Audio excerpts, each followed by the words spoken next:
माननीय सभापति जी, आपने मुझे मांग संख्या 40 एवं मांग संख्या 45 पे बोलने का अवसर दिया, उसके लिए धन्यवाद। क्योंकि आप मुझे टोक देंगे समय के वजह से, मैं सीधे अपने क्षेत्र की बारे में बात करती हूँ। प्लीज मुझे टोकता मत। दुख की बात है कि इतने साल, मैं 30 मिनट तक नहीं रोकूंगा आपको। ठीक है, 30 minute, thank you. Ashok loud की बुला रहा हूँ आपको मैं। दुख की बात है सभापति जी, बोल रहे हैं वो, फिर अशोक लाउड नहीं बोलेंगे कि आज भी हम वही मूलभूत सुविधाओं के लिए मांग रख रहे हैं, बिजली, पानी, सड़क। इतने साल बाद उसी चीजों के बारे में शहर में भी यही मांगे हैं हमारी। मैं शुरू करती हूँ मेरे क्षेत्र में पानी को लेके। कोटा में हार्ट ऑफ द सिटी है कोठड़ी, ये जो गोवर्धनपुरा, कोठड़ी, रामचंद्रपुरा, हर साल यहाँ पानी के लिए त्राही त्राही मचती है। अमृत योजना के तहत वहाँ पाइपलाइन डाले जा रहे हैं, परंतु बहुत ही विलंब से कार्य हो रहे हैं। मैं मंत्री जी से निवेदन करना चाहती हूँ कि थोड़ा वहाँ अधिकारियों को बोले कि थोड़ी जल्दी से कार्य करें। और जिस तरीके से वो 2 गली में तो पाइपलाइन डालते हैं, फिर एक गली छोड़ के फिर किसी के कहने पे किसी और गली को ले लेते हैं, एक सिस्टमैटिक वे में एक तरफ से चालू करके अगर काम करेंगे तो उनका काम भी जल्दी होगा और अच्छे से होगा। दूसरी ओर कई ऐसे क्षेत्र हैं जहां फ्लोराइड का पानी अभी तक लोगों को पीना पड़ रहा है, इससे वे बीमार होते हैं और कई उनको परेशानियां आती हैं। खास तौर के जो कृषि क्षेत्र में जो एग्रीकल्चर लैंड में जो कॉलोनियां कटी हैं, वहां अभी भी बहुत फ्लोराइड का पानी आ रहा है, क्योंकि वहां तक आपने पाइपलाइन अभी तक डाला नहीं है। मेरा निवेदन है कि इस पे भी ध्यान दें। ऐसे ही पूनम कॉलोनी, सोगरिया वगैरह में भी फ्लोराइड का पानी पीना पड़ रहा है, तो इस पे अगर वो थोड़ा जल्दी उनका कार्य करें तो लोगों को इससे राहत मिलेगा। फिर आए सड़क के ऊपर, तो लगभग सारी सड़कें या तो गड्ढे हैं या खुदे हुए हैं। सीवरेज के नाम पे जो यहाँ कार्य इतने विलंब से चल रहे हैं, जगह जगह खोद के इन्होंने सड़कें छोड़ दी हैं और वापस ठीक नहीं कर रहे हैं। ऐसा है कि कई जगह तो वो अपने घर से निकल भी नहीं पाते और लंबा चक्कर लेके उनको कहीं जाना पड़ता है। एक तरफ सड़क खुदी हुई है तो दूसरे तरफ तो चेंबर इतने ऊंचे सड़क से आए हुए हैं कि ये कोई हादसा को जैसे कि आमंत्रण कर रहे हैं कि किसी को कुछ हो जाए। कहीं रात में उनको दिखता नहीं है क्योंकि स्ट्रीट लाइट्स का भी अभाव है, तो इस पे भी थोड़ा ध्यान दें। इसी मूलभूत सुविधाएं की बात करूं तो बोरखेड़ा, बजरंग नगर, डीसीएम क्षेत्र, श्री राम नगर ऐसे क्षेत्र हैं जहां अब बहुत सारी आबादी बस चुकी है। यहाँ शमशान घाट का अभाव है। मैं आपसे मांग करती हूं कि यहाँ आप शमशान के लिए जमीन अलॉट करा दें ताकि लोगों को इससे बहुत राहत मिलेगी। अभी क्या हो रहा है कि इनको बहुत दूर जाना पड़ रहा है एंड सब लोग वहाँ सक्षम नहीं हैं, इनके बहुत दिक्कत और परेशानी आ रही है। ऐसे ही सामुदायिक भवन की बात करें तो इसी क्षेत्र में बोरखेड़ा, डीसीएम, श्री राम नगर में सामुदायिक भवन के लिए भी जमीन अलॉट की जाए। और मैंने आपसे कल भी निवेदन करा था कि कंसुआ का सामुदायिक भवन अगर आप खाली करा दें और इंदिरा रसोई कहीं शिफ्ट करा दें तो लोगों को इसकी सुविधा वापस मिल जाएगी और उनको बहुत राहत मिलेगा इससे। अब मैं अपनी थोड़ी मांगे रख रही हूँ। मैं आपसे ये मांग करती हूँ कि जो रायपुरा का चौराहा है, आपने पूरे कोटा सिटी में सौंदर्यकरण का काम करा है, परंतु आप लाडपुरा को भूल गए हैं। मैं आपसे मांग करती हूँ कि लाडपुरा भी कोटा शहर का हिस्सा है, इसमें मेरे 31 वार्ड आते हैं। आपसे मांग करती हूँ कि रायपुरा जो कि एक प्रमुख चौराहा है, यहाँ से कैतून, सांगो, डीसीएम, सब देवली अरब, यहाँ आवाजाही बहुत होता है।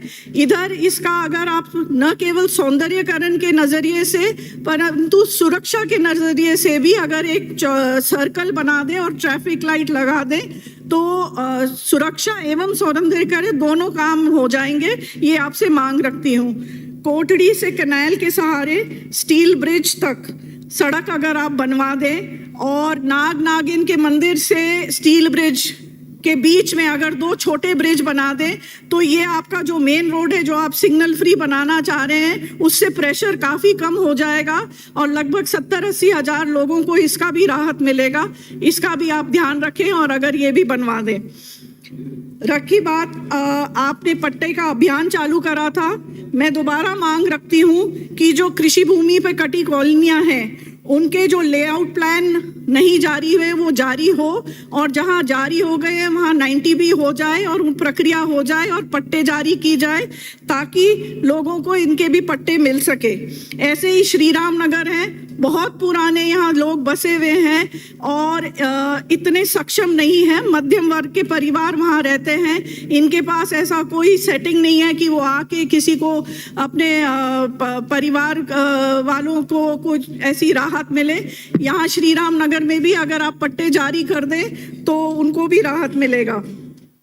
देवली अरब के नाले के बारे में कहना चाहती हूँ कि ये कंसुआ, रायपुरा, देवली अरब, हनुमंतखेड़ा, बोरखंडी होते हुए चंद्रेसल नदी में जाती है। यहाँ हर साल सफाई के नाम पे 7-8 दिन सफाई करके अधिकारी इसको छोड़ देते हैं।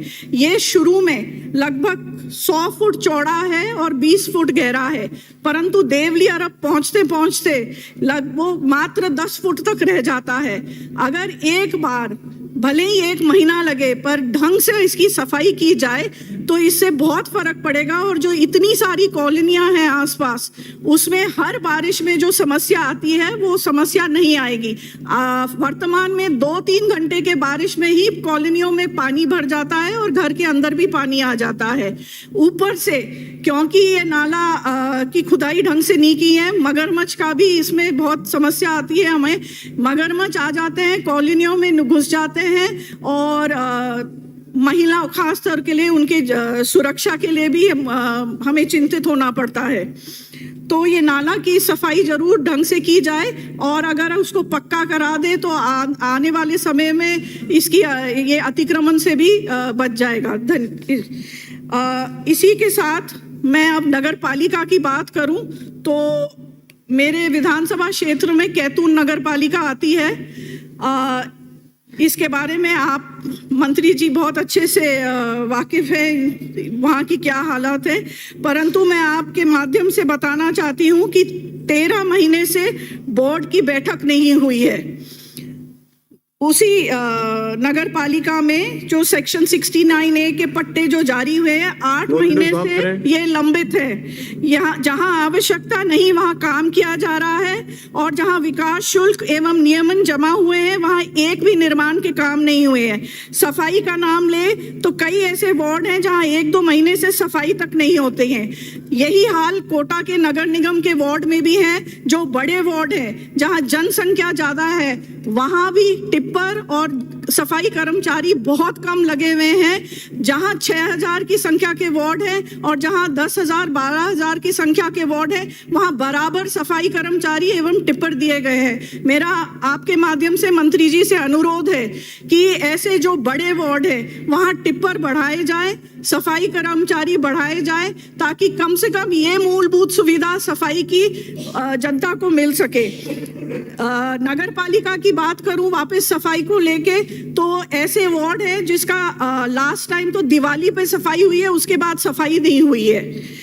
घनी आबादी वाले मोहल्ले में ऐसे गहरे नाले बने हुए हैं जिसके ऊपर कवर नहीं लगाया है और वो बिल्कुल घर के बाहर बनाए गए हैं। आए दिन छोटे बच्चे उन नालों में गिर रहे हैं, किसी का हाथ टूट रहा है, किसी का पैर टूट रहा है। मेरा आपसे निवेदन है कि आप कम से कम उन नालों पे कवर चढ़ा दें ताकि कोई इससे बड़ा हादसा ना हो। अब दूसरी एक और जो बहुत महत्वपूर्ण बात है, नगर पालिका कैतून द्वारा लगाए गए प्रदूषण जन्य व्यवसाय कर का जो ठेका गत वर्ष 40 लाख का था, इस वर्ष मात्र 26 लाख में इन्होंने कैसे दिया ये समझ में नहीं आ रहा है। क्या कारण है ये आप इसमें दिखवाएं। अब मैं वन विभाग पे बस थोड़ा सा बोलना चाहती हूँ। मैंने मंत्री जी से लास्ट पॉइंट है सभापति जी, पक्षी विहार हमारे यहाँ उमेदगंज में बन रहा है।